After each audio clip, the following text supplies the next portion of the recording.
গল্পের শুরুতে আমরা দেখতে পাই অপু নামের এই ছেলেটি তার বন্ধুদের সাথে আড্ডা দিচ্ছিল। এই গল্পের আরেক চরিত্র সিমি। সে ব্যস্ত শহরের রাস্তায় কোথায় যাওয়ার জন্য প্রস্তুত হচ্ছিল। হঠাৎ কোথা থেকে একটি ছেলে এসে তার ফোনটি নিয়ে চলে যায়। সিমি চিৎকার করলো, ততক্ষণে ছেলেটি অদৃশ্য। সিমি স্থানীয় পুলিশের কাছে এসে তার ফোন নিয়ে যাওয়ার ব্যাপারে পুলিশকে সব তথ্যগুলো জানিয়ে যায়। বাসায় এসে সিমি তার ফোনের জন্য খুবই চিন্তা করতে থাকে। এদিকে অপু সিমির ফোনের ভিতরে একটি ছবি দেখতে পায়, আর ছবিটা ছিল সিমি। নিজের অজান্তেই অপু সিমিকে ভালোবেসে ফেলে। আর একদিন হুট করেই অপু সিমিকে ফোন দেয়, আর ফোনে এভাবে কথা বলতেই তাদের ভিতরে এক অদ্ভুত সম্পর্কের সৃষ্টি হয়। আর এখানে অপুই সেই ব্যক্তি যে কিনা সিমির ফোনটি নিয়ে এসেছিল। আর কিছুদিন ফোনে কথা বলার পর তাদের ভিতরে এমন সম্পর্ক তৈরি হয় যে তারা দেখা করার জন্য বায়না শুরু করে। অবশেষে তাদের দেখা হয়ে যায়, আর প্রথম দেখাতেই দুজন দুজনকে ভালোবেসে ফেলে। কেউ কারো দিক থেকে যেন চোখ ফিরাতেই পারছিল না। সময় গড়াতেই প্রেম যেন গাঢ় হল। আর একদিন তারা যখন রেস্টুরেন্টে সময় কাটাচ্ছিল,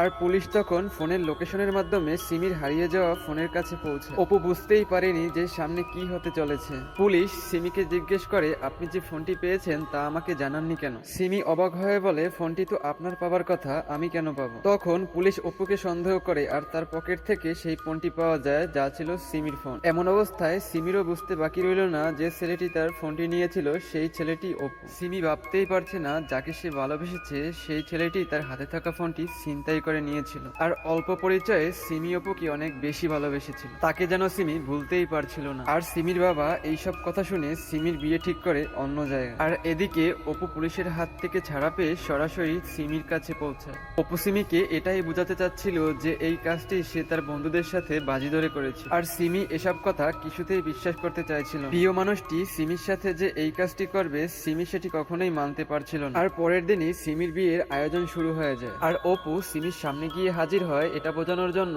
যে সে তাকে কতটা ভালোবাসে। আর অপু সিমিকে এটা বোঝায় যে সে তার ফোনটি কেন নিয়েছিল, আর কিভাবে নিয়েছিল, কোন কারণে নিয়েছিল। আর ততক্ষণে অনেক দেরি হয়ে গিয়েছিল, কারণ সিমির বিয়ে খুবই নিকটে। বুক ভরা ভালোবাসা নিয়ে অপু আকাশের দিকে তাকিয়ে থাকে। এটাই মানতে পারছিল না যে তার প্রিয় মানুষটিকে এভাবে হারাতে হবে। সিমিও মনে মনে তাকে ভীষণ ভালোবাসে, তাকে এক মুহূর্তের জন্য সিমি হারাতে চাইছিল না। অবশেষে সিমি সবকিছু বাদ দিয়ে অপুর কাছে ফিরে আসে। চোখে চোখ রেখে সিমি অপুর দিকে হাত বাড়িয়ে দিল। আর এভাবেই শেষ হয়ে যায় এই মিথ্যে গল্প নাটক। আমাদের জীবনে কখনো কখনো সবচেয়ে বড় ভুল থেকে জন্ম নেয় সুন্দর কোনো গল্প। ভুল করে ফেললেই সবকিছু শেষ হয় না, যদি তাতে থাকে সত্যিকারের অনুশোচনা আর ভালোবাসা। এই গল্পটি আপনাদের কাছে কেমন লেগেছে অবশ্যই জানাবেন। আল্লাহ হাফেজ।